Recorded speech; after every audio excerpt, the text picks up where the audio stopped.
and today I again requested in front of you, in the presence of the Honorable Prime Minister, to declare educational emergency in Pakistan. So we are going to take and start our action on a war footing. I don't want to take much of your time. Thank you very much, all of you, to join us. Thank you very much.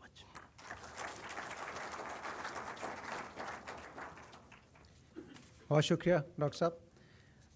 ख़वातीन व हज़रात, हम अपने तामीराती साथियों के development partners का ख़ुसूसी शुक्रिया अदा करना चाहेंगे जो आज यहाँ पे तशरीफ़ लाए हैं और अपनी कमिटमेंट और रिज़ॉल्व शो कर रहे हैं इस इनिशिएटिव के लिए। One of the development partners is obviously UNICEF and United Nations Children's Fund. Basically, education program in Pakistan, it focuses on several key areas to improve the access, quality, and equity in education. And this is done in order to accelerate progress and ensure the equitable expansion of quality education. Today's conference, like Farooq has said, is a testament to the spirit of collaboration, as we have amongst us representatives from different development organizations, multilaterals, bilaterals. As already mentioned, UNICEF approaches education through a multi-sectoral approach. Their work in Pakistan is reducing the number of out-of-school children. Their focus on early childhood education, school readiness, foundational learning to improve skills in core subjects. And at a systems level, UNICEF is contributing to more equity-focused provincial sector planning and budgeting. Ladies and gentlemen, I would like to call upon the UNICEF representative in Pakistan, Mr. Abdullah A. Fadil, to kindly come up and share his views. Please welcome Mr. Abdullah A. Fadil.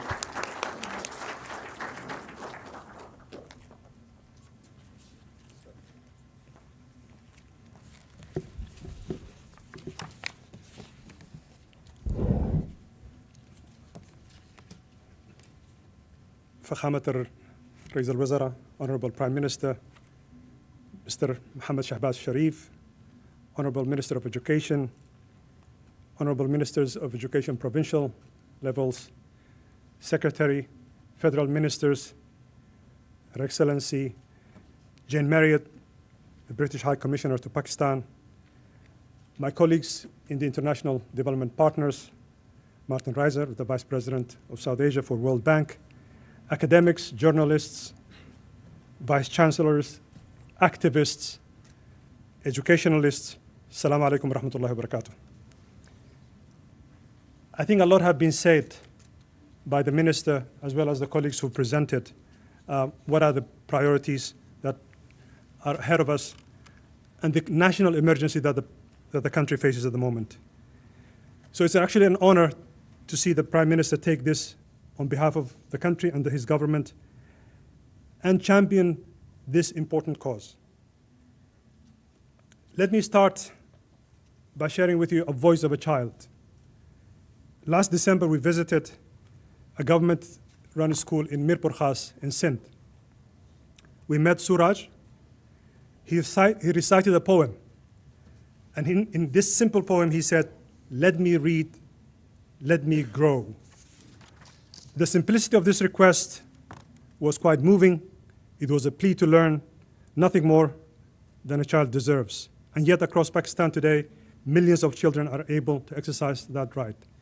As the minister said, learning poverty is a key issue that Pakistan faces at the moment.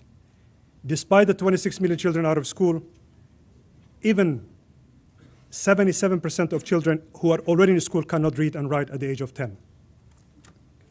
The investment in the GDP or investment in children education, unfortunately, has been declining. It's barely 1.57% of GDP. Pakistan was among the first countries to ratify the Convention of the Rights of the Child in 1990. In your constitution, Mr. Prime Minister, Article 25A enshrines the right of children. The state shall provide free compulsory education to all children of the age of 5 to 16 years. Yet, in Pakistan, education is neither compulsory nor free. The learning poverty also is manifested in the human capital.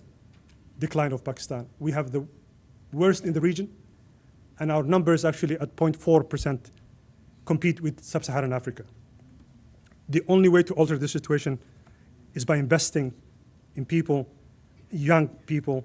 And as you're aware, Mr. Prime Minister, we have also signed with your youth program an accelerated agenda to make sure young people are also skilled. So how do we realize an ambitious plan? I want to just, for a moment, go back to history, if you permit me. This country is called Islamic Republic of Pakistan. It was the first country in the contemporary world to take the name of Islam. Why do I say this? Because the first word in Islam, when Gabriel came to Muhammad sallallahu alaihi wasallam, was iqra, read, recite. Yet today, many of our children are not able to read at the age of 10. You also have an amazing history. You come from the Indus Valley civilization, a civilization that is quite deep and rich. The first Nobel laureate who was a Muslim in physics was a Pakistani, Abdus Salam, 1979. You are number 30 in the world in the list of countries that publishes scientific and technical journals. You have just sent, congratulations, a mission to the moon, only one of 14 countries in the world. You are the custodians of a golden age of Islam where mathematics, astronomy, medicine, art, literature, poetry, all of that is part of your history. And Islam has contributed significant indelible mark on human history. But one more thing, Mr. Prime Minister. Can you imagine Pakistan without Allama Iqbal? And his roots were that Indus Valley civilization and Islam. And therefore, the spiritual father of this country, without knowledge and education, Pakistan may not have actually existed. So declaring this emergency actually is more of a not only economic, not only existential issue, but actually it's a quite emotional issue for all Pakistanis and the world. 10% of all children out of school in the world actually come from Pakistan. Yet Pakistan is only 3% of the population of the world. That is not where Pakistan deserves to be. I want to conclude.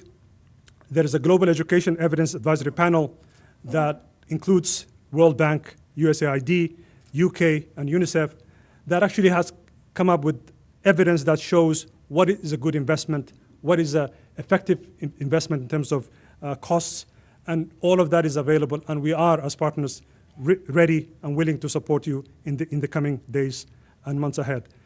This is only the beginning. Tomorrow is the real work, when we have to come up with costed action plan that indicates per month, per week, what are we going to do over the next years. And Mr. Prime Minister, 2022, when you went to the General Assembly, you had your government attend the education transformation agenda. Pakistan actually was the lead representing the G77 plus China, and you have made commitment on UNGA. And this year we also have the Summit of the Future is coming, and the transformative agenda of the education is part and parcel of that. I'm glad to see the provinces here because the work will be also on your shoulders, and from this we are going to come to every province and make sure that you are at the heart of this. Let me conclude. I hope no other 10-year like Suraj would forever be reading poems that say, I need to read. It's incumbent upon all of us to make sure that this cycle stops now, and under your leadership, Prime Minister, and your track record, we're sure this can be done over the next few years. Thank you very much.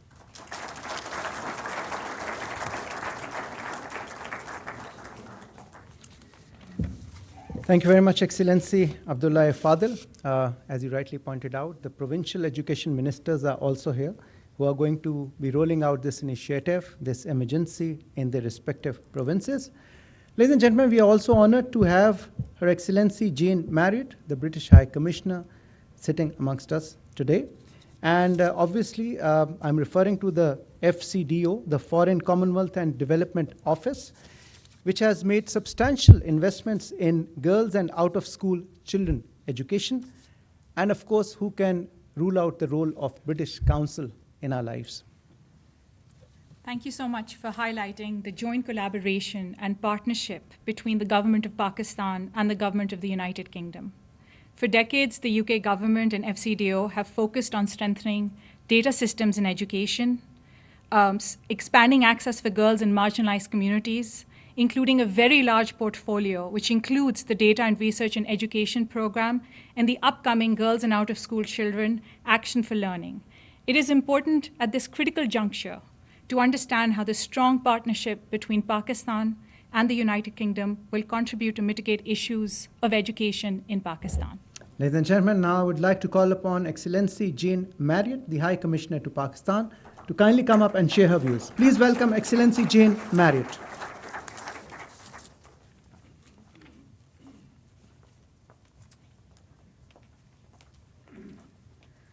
Thank you very much indeed. Your Excellency, Mr. Prime Minister, Federal Ministers, Education Ministers, Secretaries, as we say in a country I used to work in, all protocols observed, rather than reading through the very long list of all the very amazing and distinguished people here today who deserve to be honoured and recognised. Salam alaikum and good afternoon to you all.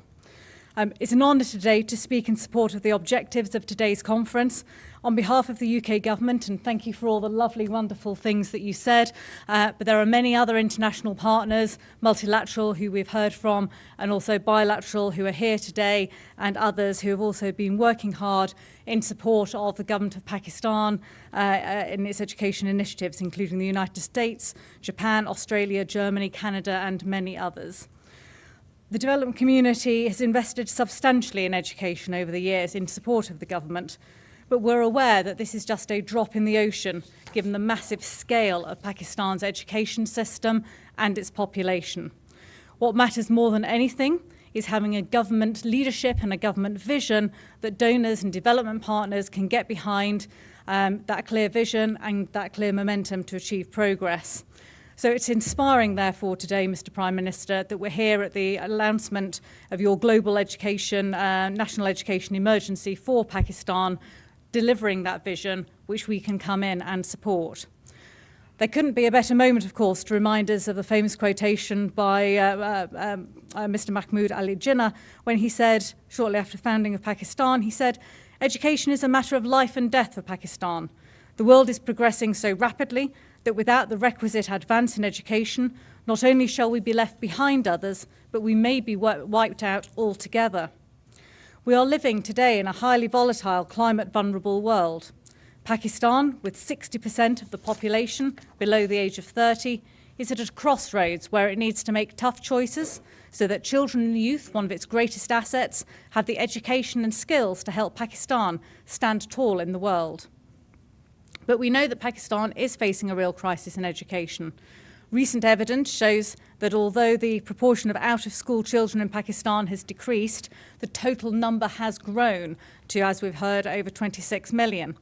Pakistan is home now to more out-of-school children than any other country in the world. Bringing those children back to school should be our collective moral mission, but it's not just a moral mission, it's also an investment in their future and an investment in Pakistan and therefore the world's future. Pakistan is not alone in these challenges. Globally, the number of out-of-school children and youth has risen by 6 million since 2021 and now stands at 250 million. Around 70%, as we've just heard from my friend in UNICEF, around 70% of 10-year-olds in low and middle-income countries cannot read or understand a simple text. Overall, progress against Sustainable Development Goal number 4 is far from satisfactory, which is why today's conference for a call for urgent action to fast-track progress in Pakistan is absolutely so vital, and why the leadership, Mr. Prime Minister, Education Minister, and those behind you, is absolutely so vital. It's important to take steps in parallel to create the right conditions. Firstly, the schools will need to be made ready to receive and retain all of the children, including the out-of-school children and youth. This will require increasing education spending, recruiting for vacant teacher posts, finding cost-effective transport solutions, filling gaps in infrastructure such as through digital technology, multiple shifts at schools, and public-private partnerships, And I was inspired, as I hope many of you were before you came into this auditorium today, to visit some of the stalls outside where we were learning about some of the innovative things that Pakistan is doing to deliver on some of those aspects. Many out-of-school children are, of course, also overage and need alternative solutions to formal schooling. Initiatives like the Punjab Roadmap will provide better tools for accelerating and measuring progress. Secondly, to retain children in schools, tackling learning poverty is fundamental. Pakistan cannot afford to have an education system where 8 in 10 children cannot read a simple paragraph by the age of 10. An investment in catch-up learning programs, reading campaigns and better pedagogy will be vital, as I think we're about to hear. As your bilateral partners, Mr. Prime Minister, Chief Ministers, Education Ministers, we call on you to make a commitment to also take steps to ensure that by 2030, every child is able to read and write by the age of 10. We call on the passionate youth and community members who can teach in step to achieve the goals of emergency education. Thirdly, I would like to stress that the highest performing education systems in the world are also the most inclusive. That is, they support the most disadvantaged students to learn. Girls, children living in poverty and conflict, those with a disability and those from religious minorities will need greater attention, and we can pay special attention to these groups in enrolment and learning campaigns. I'd like to congratulate you, Mr. Prime Minister, specifically for continuing to show your strong commitment to education for all, for which you are globally known. I'd also like to commend the Federal Minister, Dr. Khalid Mahmoud Siddiqui, the Federal Secretary of Education, and his team for making this an excellent initiative with such passion. It is extremely vital for the federal tier to work together with the Chief Ministers, Provincial Education Ministers, and their teams to achieve the objectives of this education emergency. Learning from the huge success in polio eradication, the formation of a national education task force will provide the much-needed ground for seamless coordination. We also urge for a more effective role for the Council of Common Interests to bring together the federating units. And to make the major impact required, we will all need to continue to pull in the same direction. For my part, I can assure you that the UK will continue with our unwavering end-to-end support to action in the education sector. And I'm confident that other partners too will also put their best feet forward. What you are delivering today, Mr. Prime Minister, is that vision that we can all get behind and support, not just your partners in the development community, but I hope the whole of Pakistan. No child should be left behind. Thank you.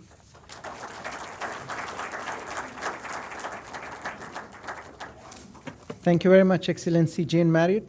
And as you rightly mentioned, that no child should be left behind.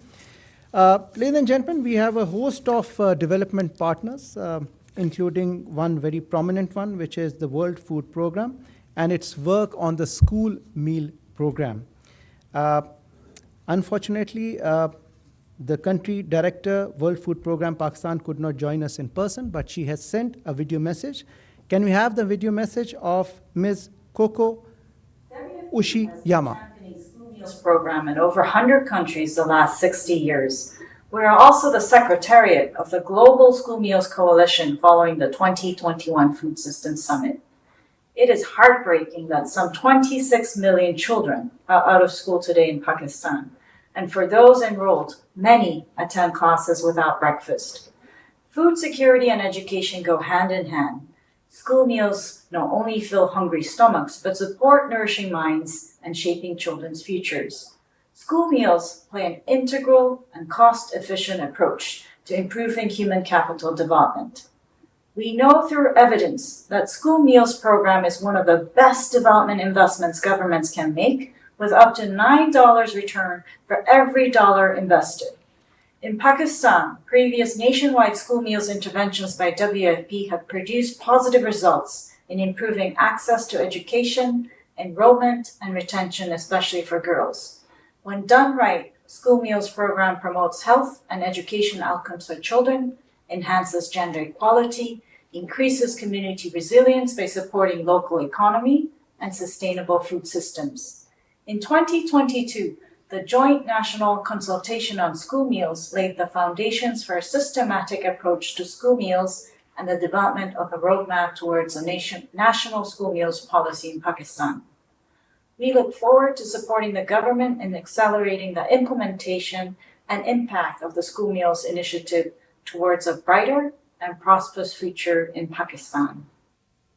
Thank you very much. That was Ms. Coco Shiyama, the Country Director, Pakistan for World Food Program. We have another development partner with us today, which is the World Bank. And obviously, the World Bank had supported education in Pakistan for decades. And the World Bank's education portfolio spans all 4 provinces, federal regions, as well as national level investments, with a portfolio over $1 billion. We have the honor of having Mr. Martin Reza today here, who is the World Bank's Vice President. May I welcome Mr. Martin Reza to come up and share his views, please. Please welcome Mr. Martin Reza, the Vice President, World Bank.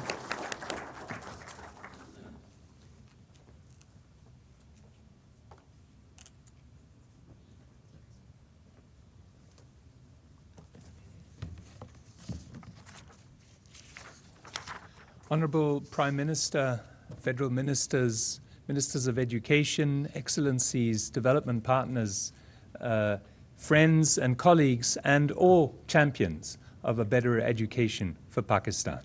It's my pleasure to be here, and a very happy coincidence that this important call for action to deal with the emergency in the education sector coincides with my 3rd visit to this wonderful country. And I want to acknowledge the Prime Minister's leadership on this particular initiative, but also thank you, sir, for the excellent conversations we had earlier today. We agree that urgent action is needed to tackle the large number of children who are not in school. It is indeed an emergency, and we are committed to deliver on the vision that you're outlining today. About 3/4 of Pakistan's 10-year-olds are unable to read or understand a short, age-appropriate paragraph, a phenomenon that we in the World Bank call learning poverty.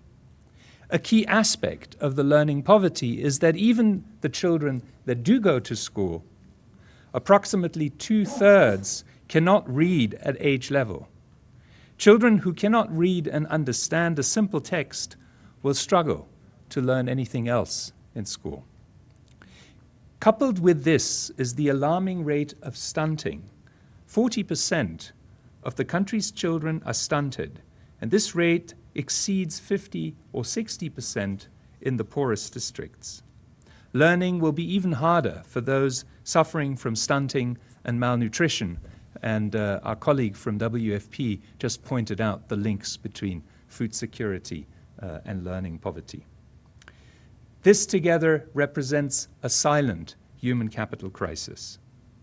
Children struggling to learn are more likely to repeat a grade, less likely to transition to secondary school, and more likely to drop out. They're less likely to benefit from further training and skills programs. Foundational learning provides the building block for all other learning, knowledge or higher skills that children and youth need to become productive citizens. In tackling these challenges, we need particular focus on girls and on groups that have historically been underserved, children living in rural areas with disabilities, and from families that are financially vulnerable. With the country's population growth, learning poverty will continue to grow if we don't act decisively now to improve both access to and the quality of education. We need to tackle both together. Mr. Prime Minister, we agree that there is an urgent need to do more and to move faster. At the current rate of progress, learning poverty will barely shift in the next decade. Over 3/4 of children would still not get the start that they need to their education. Earlier this year, the World Bank introduced a set of policy notes through our Reforms for a Brighter Future initiative, and I had the pleasure of presenting these here in Islamabad and in Karachi and Lahore during my last visit. The note on learning poverty identified 8 evidence-based priority interventions that can help Pakistan improve education outcomes. In a nutshell, our proposals involve both increased budgetary resources for education and more efficient spending. And to do the latter, we need better data to monitor and evaluate what works and to make adjustments as needed. Clearly, this ambitious agenda requires the strongest engagement and commitment of provincial authorities and actors. In the coming days, we will consult with provincial governments to make sure the reform priorities we identified in our analytical work reflect and respond to local needs and serve to support your education sector reforms. I would like to commend you, Prime Minister, for your recognition of the fact that the challenges Pakistan faces to get all children into school and learning are not just education challenges. Pakistan cannot get all children into basic education and learning unless social protection programs like conditional cash transfers incentivize families to send their children to school, unless public service regulations hold teachers accountable, for example, for being absent or for the quality of the teaching, unless public transportation and roads are made safe and convenient, especially for girls, and unless schools have toilets and water facilities and electricity is provided to schools and communities. Finally, if the last years have taught us anything, it is that Pakistan's education system is vulnerable to climate shocks. Pakistan ranks among the 10 countries most affected by climate change and natural disasters and is among the least well prepared. The 2022 floods are a case in point. They interrupted school and health services, limited people's ability to earn incomes, and displaced millions. Will spring. This will require sustained momentum and monitoring of delivery and results so that at the end of your term, we can all look back with satisfaction at the success and the impact that your vision has achieved. We at the World Bank are committed to help addressing these challenges. The government of Pakistan and the World Bank Group have started discussions on a new partnership agreement on what we can do together over the next decade. We believe this is a great opportunity to reflect the government's development priorities, including addressing Pakistan's education emergency and taking our initiatives to scale. We're proud to be a partner with you, Prime Minister, and colleagues in the government in changing the future of Pakistan's children. In particular, we look forward to leveraging our global knowledge, which was mentioned by the High Commissioner, and our experience as we continue to support you and the children of Pakistan. Pakistan Zindabad. Thank you very much. Thank you very much, Excellency. Ladies and gentlemen, we all know there's no dearth of potential in Pakistan. And our youth is full of challenge. They like to take on challenges. They are extremely skillful, and they mean business. We have a lot of youngsters who are education champions. And we have a message from one of the education champions which we'd like to share with you. You'd like to say anything, Sana, on here? Dear Honourable Prime Minister, we have a video message by a Pakistani champion for education, Miss Naila Kayani. She is Pakistan's fastest mountaineer who has summited 10 of the highest peaks around the world. She has sent this message. और 5 साल की इन सब के बावजूद मैंने जो mountaineering में achievements की हैं बावजूद इसके कि I am from Rawalpindi and Gujrat to be specific और मैदानी इलाके से हो के मैंने ऐसे पहाड़ इतनी जल्दी समिट किए हैं जो कि पहाड़ी लोग भी इतनी जल्दी नहीं कर पाते हैं और